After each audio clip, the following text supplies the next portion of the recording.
Hey, so welcome. Today I am happy to be joined by Rukmini Ando on the Integral Yoga podcast. Rukmini has been practicing yoga since 2004. She's been teaching since 2010. She is certified in advanced integral yoga, adaptive yoga, stress management, yoga of recovery, and Raja Yoga. She currently serves as program development director, graphic designer, and yoga teacher, and is a member of the Diversity, Equity, and Inclusion Committee, as well as the leadership team at Satchidananda Ashram, Yogaville. She holds a bachelor's degree in engineering and is also a fine artist, specializing in oil on canvas. So, Rukmini, thanks so much for taking the time to be here. Yeah, we get to work together and be in community together all the time. So, thanks for doing this. Yeah, what an honor. Thank you for the invitation. Absolutely. So I want to start out by asking sort of a deeper question, I guess. But for you, like, what's this whole life thing about? What's the point of this? The point of life, of Yeah. being in the human body. Yeah. Like, what do you want to do with your time? I that's ultimately, be a positive force. Um, in whatever I get involved with, as far as work, as far as relationships, and yeah, I think for me, life is about relationships. It's about doing good for others, and and then through it learn, burn the ego, and becoming a better version that I can be. So yeah, it's about evolving, love, and finding love in so many different layers, and different spectrums of love and connection. So yeah, I think that summarizes it somehow. Well done.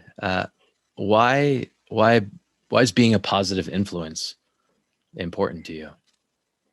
Well, I guess because we live in duality, right? It's the world is made of dualities. It's men, women, dark, bright, and bad and good. So I think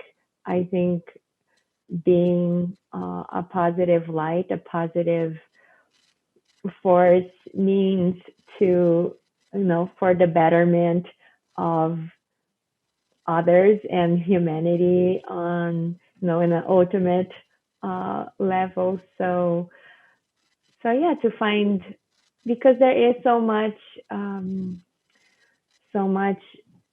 forces that bring us down, and respecting that existence is always part of it, I would say, in order to find balance in life. But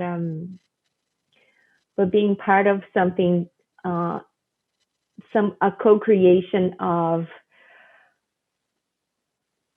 something that can help people heal, help people find joy, help people find contentment, help people find acceptance, I think is important to me, and it makes me feel more of used in a good way, like used by God per se. Mm. But yeah, so I think if I can put myself in a work or in a situation in which I can bring that out of myself and out of others. I think it's much easier when we're focusing on others, because then you have to kind of like step up in order to raise others' vibrations. So if I'm just by myself, I perhaps don't feel that need as much as if I am, in relation to other people. So I think yeah, being able to connect with others is really important to find that motivation, right? So I don't know. Mm. Does that answer your question? Yeah, sure. No, it's great. So it sounds like being in community and in relationship with other people is, you find that kind of important for your health, you would say. Yes, yes, for sure. That's definitely how I feel as far as my mental health goes, which brings up the pandemic situation, in which is so challenging. I know, like for some people, they're more introspective. They're not as social as I am, coming from a tropical country and Latino culture. Like for me, is so important to have that warmth, that presence of each other. And yeah, so for me, it's really hard to be isolated physically and isolated, from others, for sure. Yeah, so I find it pretty interesting actually how people react differently to social situations, right? Like I think for many it can create anxiety, right? Like being around other people, even though we're supposed to be having a good time, maybe having a party, hanging out, maybe inside internally, I'm not really feeling that way. I want to be more by myself. There's like a pressure there.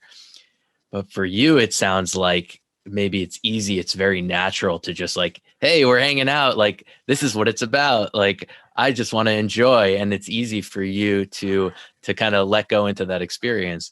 Is that correct?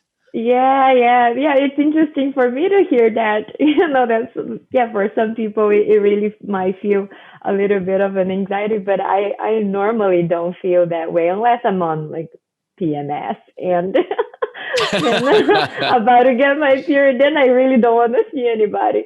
Probably best for other people that I don't see them. But but definitely when, yeah, I feel very relaxed in social situations. And I think that's a way for me to also regain my energy, like when I can be with others and listen to others and understand their point of view and hear their experiences. And yeah, I feel very rejuvenated with that. Hmm. You mentioned duality and kind of a heaviness and a light energy that exists. Uh, I just tend to sense like a lot of light energy in you, generally speaking. Do you set an intention, like specifically, to kind of, have this lightness about you, to look at life as maybe, I don't know, more of like a fun experience, or is it just something that comes naturally to you and you don't need to set any intention? I think it comes out more naturally, and I would say that for me, it's I am a little naive sometimes, like, to a fault, to like trust others Hmm. and believe others are good, which I do. And regardless, I do like ultimately think uh, humans and people are ultimately good in their nature. And but I will say that I think being in the yogic path and being a triple Virgo, I analyze a lot. And so just recently, I actually realized that through my childhood and early age years, I was very protected. So my mom, my sister would kind of be a little bit violent and aggressive, but my brother would protect me against her. I'm the third and youngest. So I was always very protected and very like, I never had to defend for myself. I never had to worry about anybody bugging me because my mom was the principal of the school from when I was born until I was like, I don't know, 12 maybe. So if anybody would even think about doing anything against me, they would have to talk to my mom. Everybody was afraid of her. So I just now, just recently, I realized how like protected Hmm. I was, and even in that sense of protection, that sense of being safe, that sense that not everybody can Hmm. experience, was able to experience that through life. So I do feel very blessed, very fortunate for having that safety so concrete in my being. Like it's solid. this sense of safety that I have. So I remember, being my late teenage years, like hitchhiking on the road in Brazil as well as in the US when I moved here. So I do feel safe regardless. And it is not conscious. It's not something I have to, set an intention. And I think perhaps because I have that so solid in my life experience, perhaps, it allows me to come and show up with that lightness and show up with that safety and trusting energy. Like I truthfully, like, trust. um so so yeah, I think that would be uh the reason for it. Yeah, thanks for sharing that. Uh, I resonate with it a lot myself too, because I think I have some of that same kind of natural energy that I think the point that you made is a really good one, right? It could come from childhood, maybe feeling protected and safe, as a child. Um, but as you mentioned, often there's an upside and a downside. There's the benefit, and then um, there's something that's challenging there too. Uh, so I'll ask you about that. Like for myself, I think I've learned to, unfortunately, maybe be a little bit less trusting. I don't know if those are necessarily even like the right words, but you just get burned a little bit, through life, maybe because of being slightly naive or not aware that other people, their experience is so different, and the way they react to situations is not like the way that I do. Um, and so, it's hard to go through some of that fire and that suffering, right? And you don't want to do it again. So therefore you have to kind of put up some sort of a shell, a barrier to protect yourself in a way. Have you found that you've had to do that at all? Yeah.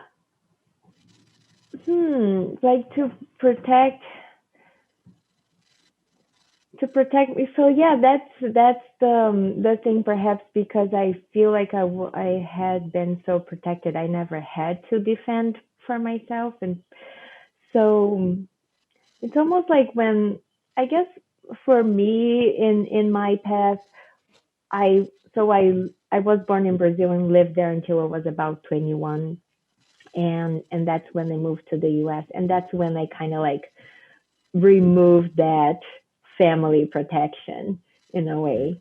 And I wanted to, like, okay, now I want to be independent. Now I want to, you know, we say in Portuguese, like, put my face, to be slapped. And, there's a saying kind of like that. So I wanted to, like, face things and go through things. So in a way, I I did feel like I had to learn.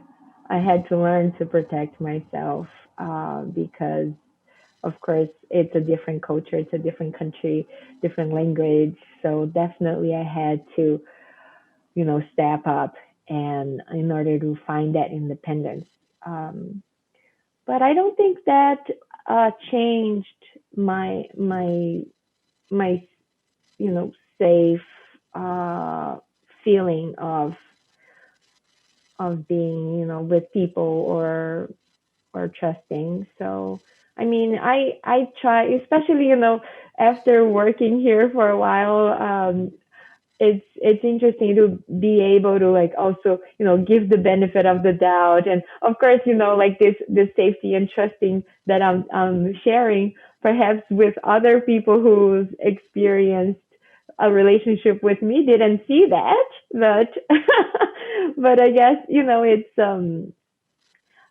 I think it's, yeah, perhaps it's a little different when it comes to, like, work relationships. Or but I do always try to, yeah, after 7 years of working here, try to prioritize, the relationship over, am I being right or wrong? Or, give the benefit of the doubt, don't take things personally.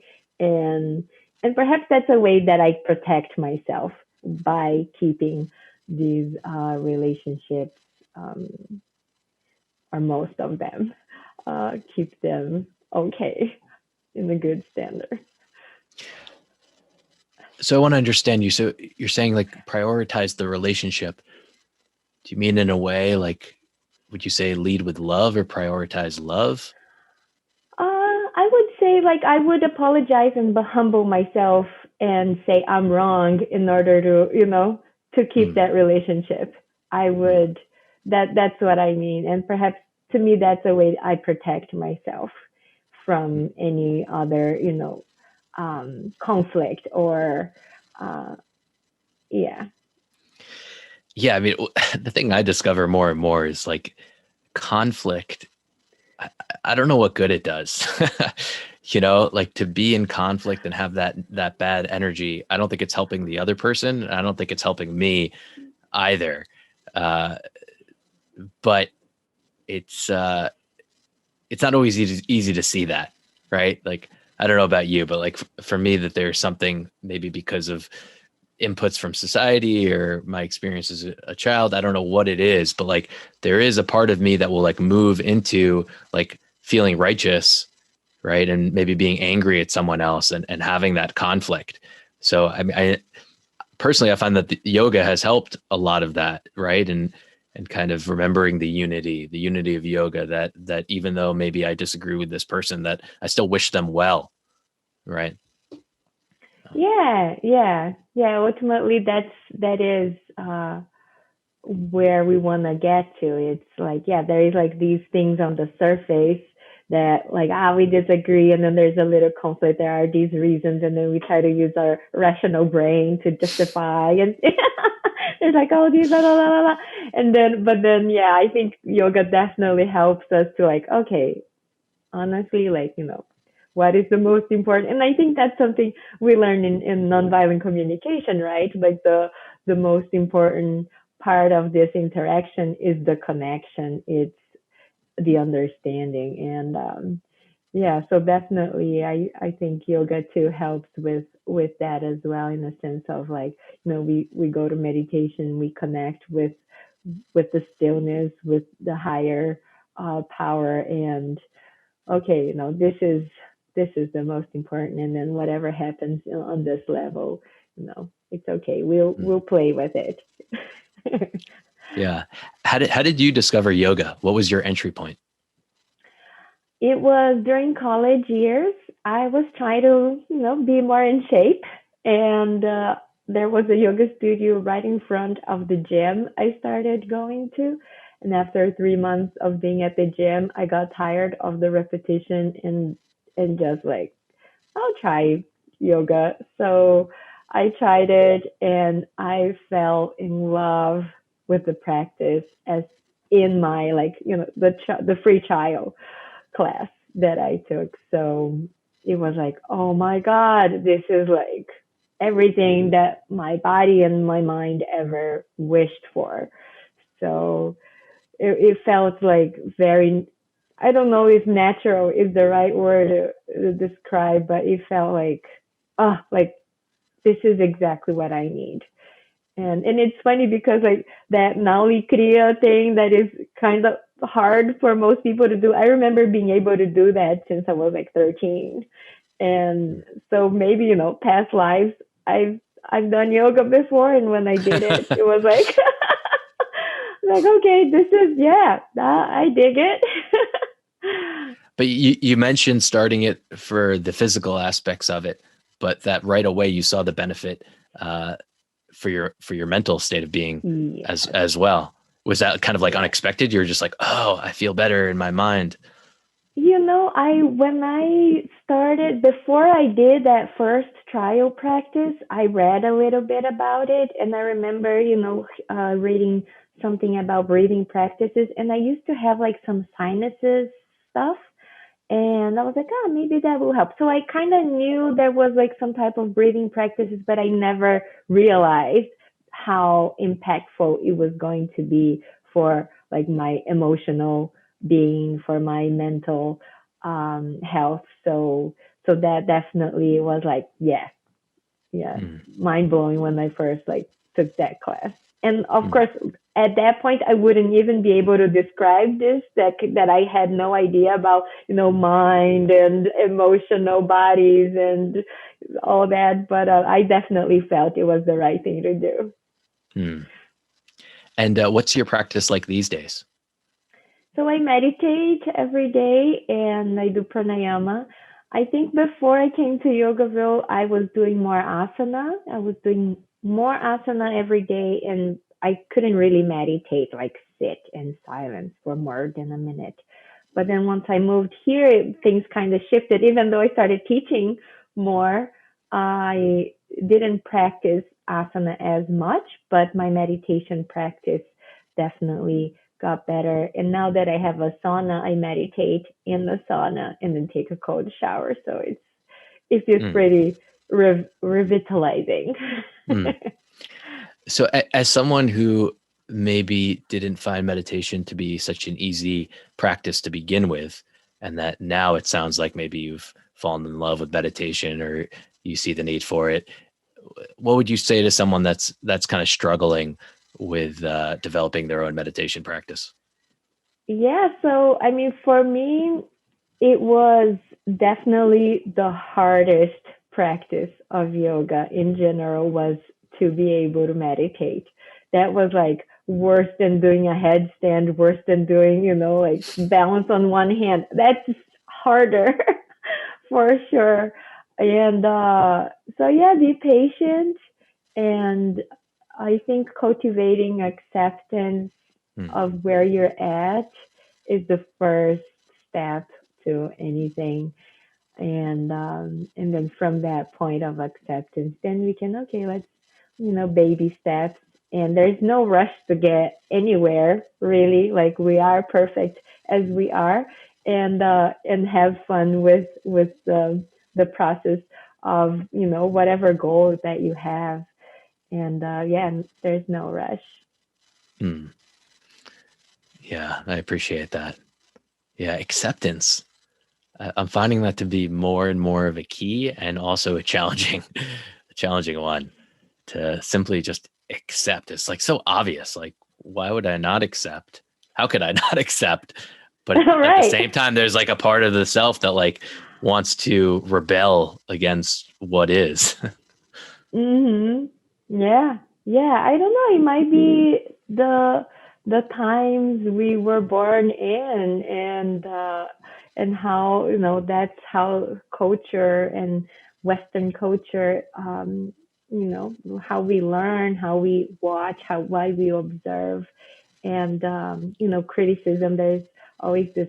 It's easier to criticize. It's easier, than to like be present. So and yoga brings us back to that. So yeah. Yeah, it's almost like I think the culture is saying, it's not good enough. We have to make it better. And then we make it better. It's still not good enough. We have to make it better. It's like this a whole life of striving to get somewhere, and it's impossible to ever get there, right? Right, and perhaps that answers that question that you had earlier about, like, why do I want to be in this positive force? Mm. Because it perhaps that is, yeah, that is part of that duality. It is us like seeing, perhaps because when we in our minds or in our dreams we have such a beautiful vision of how things could be, and us as mere, human beings, we want to manifest, and we have that vision. We know in our heart that that can exist. So perhaps that is what motivates us Mm. to do better and follow this light. Yeah, I don't know about you, but like more and more, I'm just becoming interested in the meeting place between the two sides, between the two perspectives. Right? I almost see it as like gentle determination, right? Or like Mm. acceptance and determination. So it's like I'm totally accepting how things are, and it feels right to move in this direction to perhaps make things a little bit better, but not to get too stuck in the making things better, because then you lose it. Right, because it's all everybody's on a different pace, right? And when we want to manifest certain things, it doesn't only depend on us. It also also like this dance with what's happening out here, and like we can't grow like a plant and just like put a bunch of fertilizer in there and then think, oh, why is it not growing fast enough? Because it all takes its own time. So yeah, I think being humans with like such speedy minds and with technology too, we might like feel that like this instant gratification all the time with how like being on the screen and on your phone and on like social media, whatever. It's like that's what our minds like and sees and craves for. So when we're like trying to grow a garden, it's so different. It's like the pace of that and the work. And so I don't know, I think that might be something to do with that. It's like a noticing of the speed. What speed am I operating at, and how does it feel to maybe slow down a little bit? Would I know you're an artist too, and you love to do art. So when you're doing art, what does that feel like in terms of speed for you? Does it feel like you're going really fast, or are you going really slow? Time stops. It stops. There's no time. When I am completely focused, this is one of my little pieces here, the chakras. So when I really get into it, and it's funny because I am such a social person, but when it comes to like my art, I want to be, there's nothing else exists. It's just that piece, the colors, the textures, the arrangement of things, and the creation just happens. And I don't know how it happens, but it happens, and I completely lose sense of time. And if I have like a do how do you say not the words, I lost the words. If I have to do those things like in a period of time, like if I'm rushed to get something done for like, okay, you need to do this by this time, like a deadline. Deadline, yeah. I have deadlines all the time. Anyways, at work. But if I feel that I have a deadline to finish an art piece, I get stuck. Like it just doesn't flow. So it's very interesting how the creative energy works, and the focus, and the relationship with time. Yeah. So when you're in that flow, is it the intuition and the mind working together to create something, or is it all intuition, that there is like hardly any mind there at all? There's definitely mind there, but I would say perhaps that was one of the reasons why I got into yoga and meditation, because when I discovered meditation, I was like, oh, when I'm painting, I'm meditating. I am in that space of oneness. And I don't know if it's, part of my mind or part of my intuition or part of my hand moving. I don't know. It's just one. So, and I think that's why time stops or ceases to exist, because I am so focused in that moment that it really is perhaps my easiest way to meditate is to find that state while I am painting. So perhaps, like, again, going back to the question you had on like what would I recommend people who are beginning to meditate, perhaps they do have a practice like this, that they find themselves already, that they know the feeling of being one with whatever they're doing, that they lose track of time. They already that already exists in them while they're doing something. And then when we're meditating, I think that's what you can compare with. So then did like something click for you, which changed your meditation practice when you realized like, oh, I can kind of tap into that same energy and feeling that I have when I'm creating art and maybe experience something similar while I'm meditating. Yes, it's similar, but it's different. Mm. And I would say it's harder because this, like, painting and drawing is something I do since I'm like 2 years old. So, and because it's a physical, material, like you're seeing it happening right then. And I think it's much easier because there is that physical aspect. And and then meditation is so much harder to focus because it's so subtle. It's so, if things just start flowing, and all of a sudden I'm thinking again and I'm thinking again.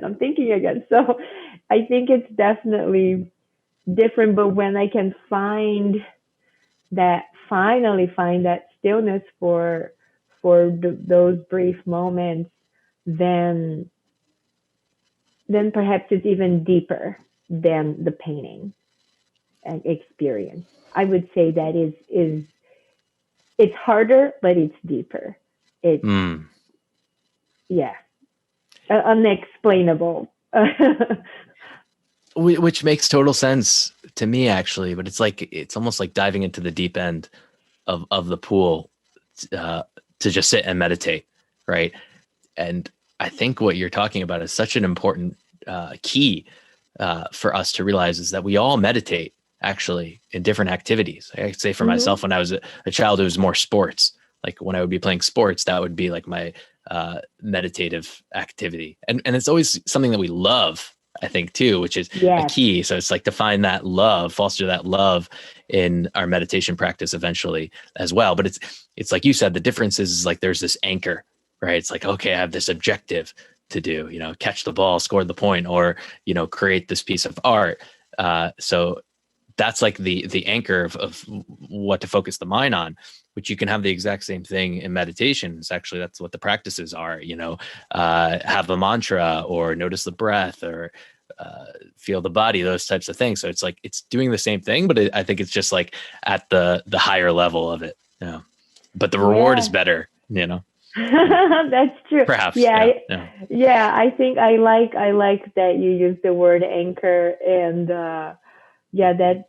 that's definitely the case. And perhaps, in Yoga Sutras they do say about the difference between concentration and meditation, and perhaps that is. But I would say that I do, even though it's concentration when I'm painting, I would say that I do reach a state of meditation as well.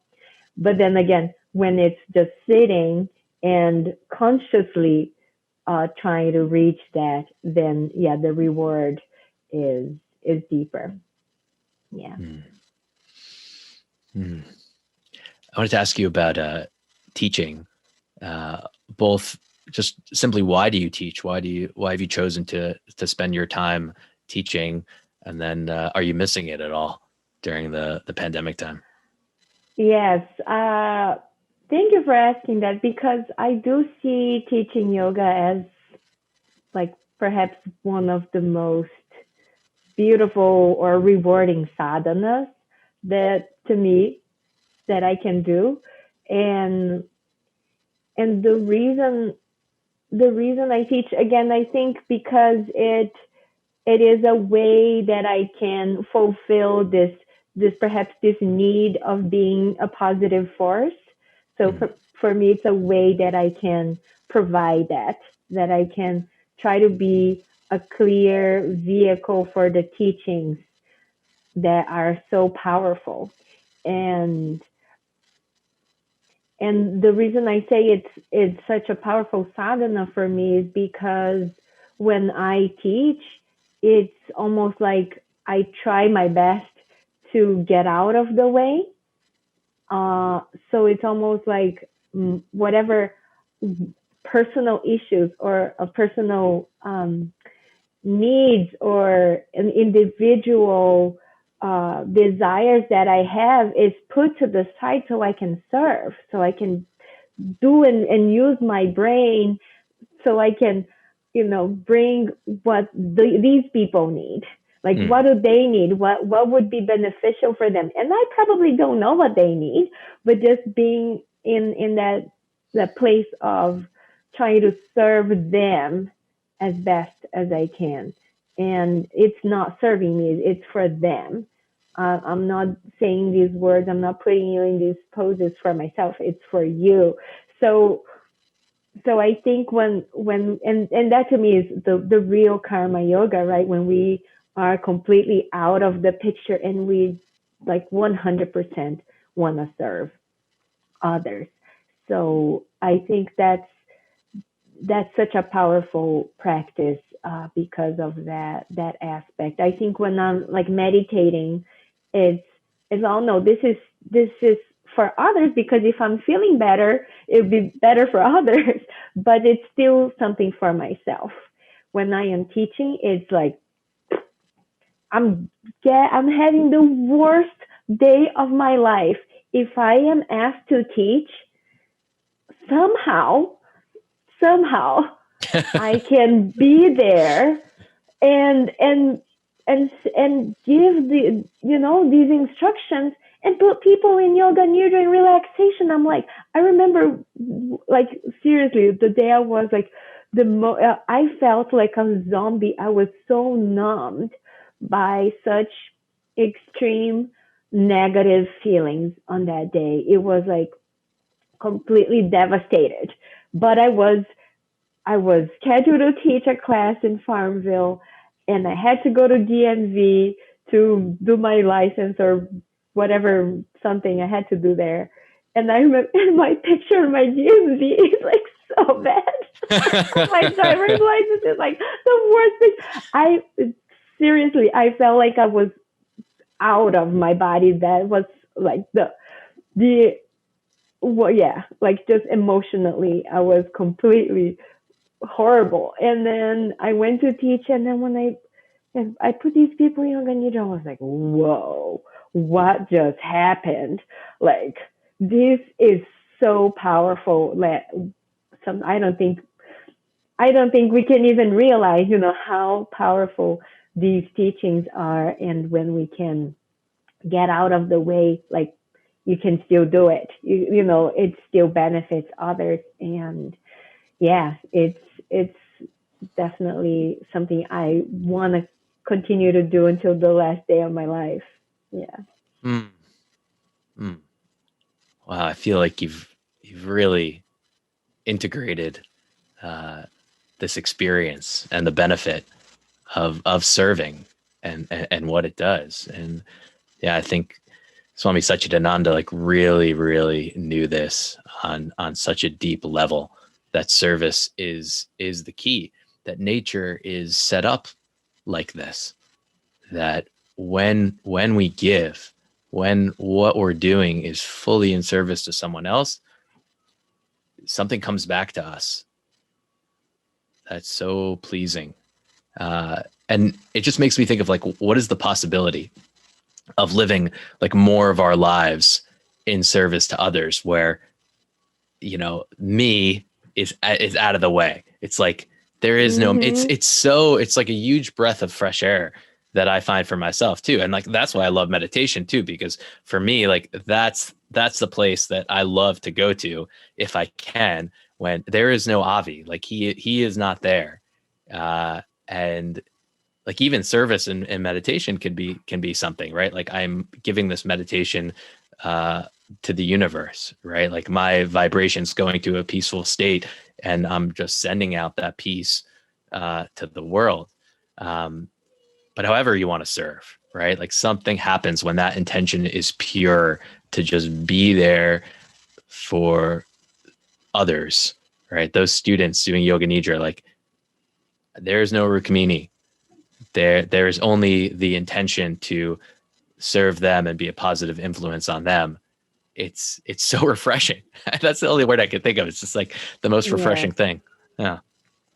Yeah, but that's a really good point. Like, how could I feel that same way, like here in front of the computer while I'm, working and answering emails? Like, can I take my own issues out of the way while I am doing my work, like my personal agenda, it's like, yeah, how could I? Because it is ultimately, if we could serve in that way with that perspective, like the world would be a much better place. Yeah, that's why I asked you, actually, the first question that I asked you, like, what's the point of this whole thing? Like, what do you want to do? And that was your answer, was to be a positive benefit to others. But I think it's so important because I do feel that that's probably the same answer for all of us, is to be a positive benefit for others,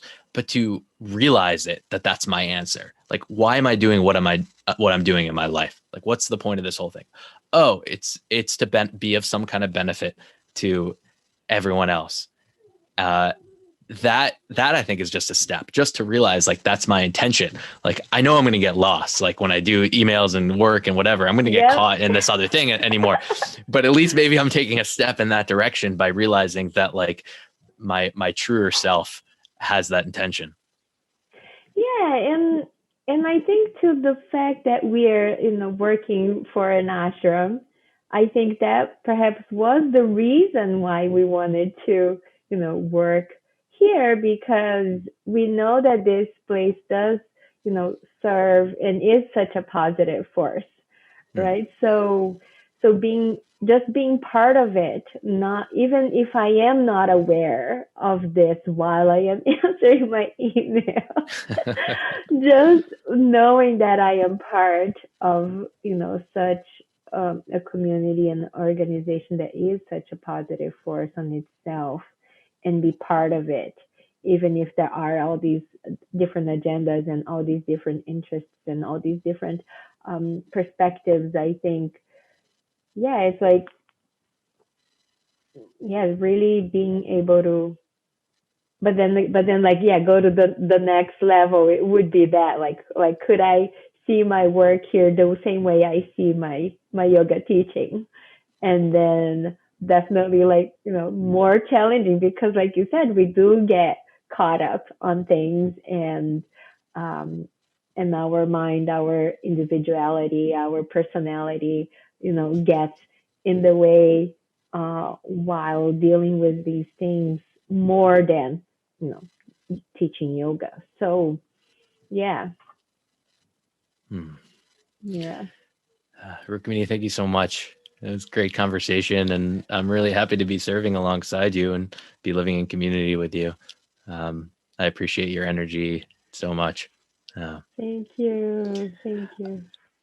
Finally, I wanted to just ask, if someone wanted to get in touch with you or maybe see any of your art, would there be a way for them to do that? Yes, so I have a website, and it's Natalie, my given name, dash Ando dot pixels.com. But and then I also, if you want to reach out to me by email, you can email me. I don't know if you're going to. I'll put it in the show notes for people, your website and your email, if that's okay with you. Yeah, and I always teach on Facebook, Yogaville's live stream, and I'm also at the IYTV videos, so for yoga. Yeah. Excellent. Thanks so much again, Rukmini. Thanks for listening. If you've enjoyed this content and think others might as well, please feel free to share and subscribe.